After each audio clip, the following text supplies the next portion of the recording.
fights. And then on the next fight, we had Gabe Flores Jr. Whew. He got the dog shit. What you think, Carson? My goodness. Tell us what you really feel. Yeah, no, he was supposed to be, I think, going into that fight, I don't know what the odds were, but he was supposed to win.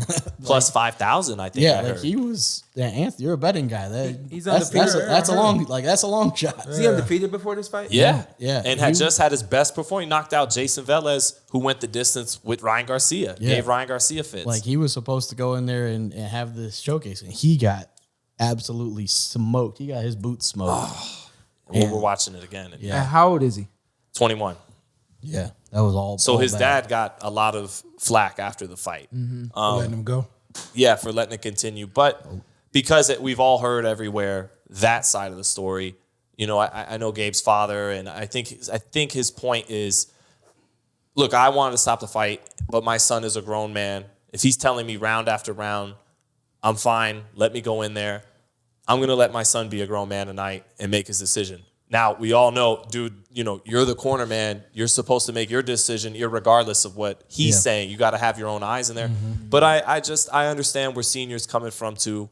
Curious, what do you guys think? What do you think as far as I think you got to save your fighter. Yeah. Go ahead, Sean. Is it something where you have to remove yourself from that? Do you think KP would stop the fight if you were getting hammered round after round? I didn't see what happened, but I'll speak to what I know. Hypothetically, you were getting just absolute no, big because I'm gonna speak to what I know. What's his record now? I know he was 21-1. He's 21, so he was 21-0 going right into the ring. 21 years old, dreams of being everything in boxing. Yep. Yeah. And it's all you're about to lose it all right now. You're 21 and you're about to lose it right now. You're undefeated. No professional fighter in the camp. Nobody wants to see that loss. Especially in the Mayweather era. Especially in the post-Mayweather era. And so I put all the onus on the dad. Because the dad, I'm going to keep it real, what I think is that the dad is looking at the future and seeing that the future is about to end right now. And I don't want the future to end right now. If my son can hold on, if my son can somehow do something, then we'll make it through this night. He'll rest and he'll recover, and then we'll be okay moving forward. We'll figure it out, and we'll be okay moving forward. They did not want to let that go in this night. That to me is what it boils down to. Come at me for this one. If I'm wrong, come at me, because that's what I feel that it boils down to. This is what happens. We all know that if we take that loss, depending on how we get that loss, this one's a bad one. We're gonna take a few steps back. We're gonna have to start from ground zero. He's a top-ranked fighter. We see what happens to top-ranked. You can't help but see the future in the moment, and not understand the present in the moment. And I think that that's what happened. I think that dad got lost track of the present, the fact that this is my son, and we have to live through this, and what's gonna happen after this. I think that he was only thinking about what they're gonna lose. I don't want to put it all on the dad, like but what they're gonna lose, what the team is gonna lose, and what may not happen if they don't win tonight. That's what I think happens. And I think a lot of people would assume the opposite. A lot of people would think it's your dad in the corner. I think Angel Garcia even mentioned it before you fought. Jim Gray was kind of asking the dads, and he said, at times it's kind of like, oh, you know, don't like, are you okay? Yeah. So I think a lot of people would assume, you know, your son is getting taxed, and this wasn't like he's being tactically broken down. He is getting obliterated. Mm-hmm. You would think the dad would be like, oh my gosh, emotion takes over. It's my kid. I'm out. I think he wanted to, but his son kept convincing him. I can speak to that because my dad one day opened up to me, telling me that he had some thoughts during the Keith Thurman fight. A fight where that a majority of that fight, or depending on what you think, we both were in that fight. Yeah. We both were in that fight to win that fight.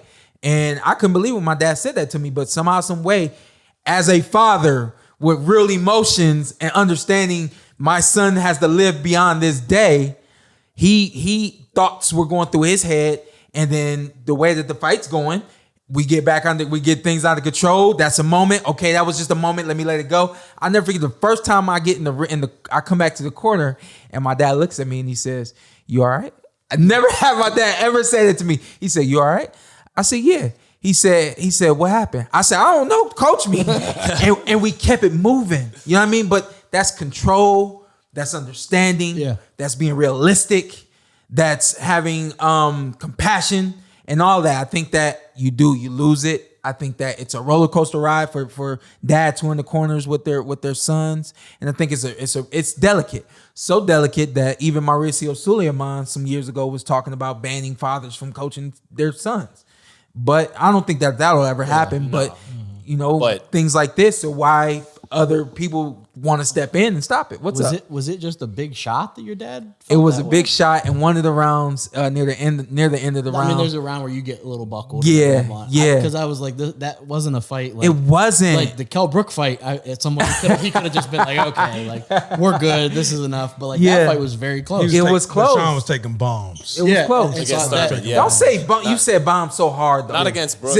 No, he threw bombs so hard. Thurman was landing some bombs. You talking about Thurman, right? Yeah. You talking about Thurman, right? Your face is talking about Thurman. You. Right, I know what you're saying to me. My head hurt. That was my bad. I'm sorry.